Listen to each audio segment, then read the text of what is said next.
ဒီတစ်ခေါက်တော့ငကြီးကြက်တိုက်ကြော်လေးကြော်ပြပါမယ်ရှင်ဒါကငကြီးကြက်တိုက်6လေးပါသူ့ကို Ocean တို့ City Mart တို့မှာလွယ်လင်းတကူဝယ်လို့ရပါတယ်တချို့င6ဆိုင်နေမှာလည်းရောင်းပါတယ်ငကြီးကိုကြက်တိုက်ထားတဲ့ဆိုရင်ရိုးနေလန်းင6တွေထက်ပိုပြီးမှွေးတာပါသူကမိခိုးနှံလေးပိုပြီးမှွေးနေတာပါရိုးနေလန်းင6တွေထက်လည်းပိုပြီးတော့စားကောင်းပါတယ်ငကြီးလေးကိုခေါင်းလေးတွေကိုဖြုတ်ပြီးတော့သူ့ကိုယ်တွေကိုရေ9မိနစ်လောက်ကြာအောင်စိမ်ပေးပါမယ်သူ့အသားလေးနည်းနည်းပွားလောင်လို့ပါ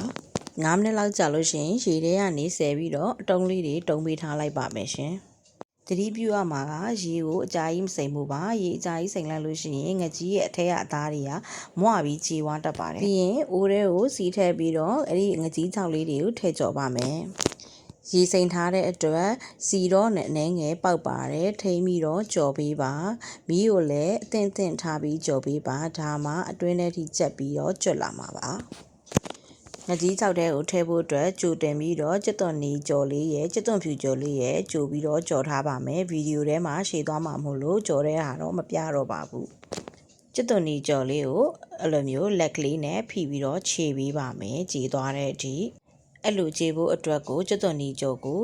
ကျွတ်ကလေးဖြစ်အောင်ကြော်ရပါတယ်ဒါမှခြေလိုက်တဲ့အခါကျွတ်ကလေးနဲ့ခြေလို့ရမှာပါတစ်ဖက်မှာလည်းငကြီးကြောက်ကြော်ထားတာကျွတ်လာပြီဆိုလို့ရှိရင်အိုးရကနေမဆယ်လိုက်ပဲနဲ့သူ့ရဲ့နှကန်းဘေးနားတွေကိုကပ်ပြီးတော့စီကိုစစ်ထားပေးပါပြီးရင်စီတွေများနေတဲ့အတွက်နည်းနည်းခတ်ထုတ်ပြီးစီအနှဲငယ်လေးပဲခြံထားပါမယ်ပြီးရင်ခွဲစမ်းလေးထည့်ကြော်ပါမယ်ငရုတ်သီးကြော်တဲ့အခါမီးကိုလုံးဝပိတ်လိုက်ပါ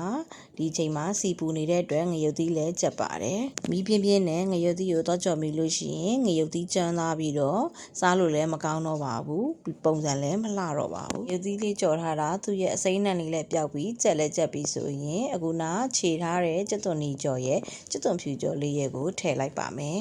ပြီးရင်ငကြီးကြောက်လေးရောကြက်သွန်ဖြူငရုတ်သီးအားလုံးကိုရောမှွေပေးလိုက်ပါ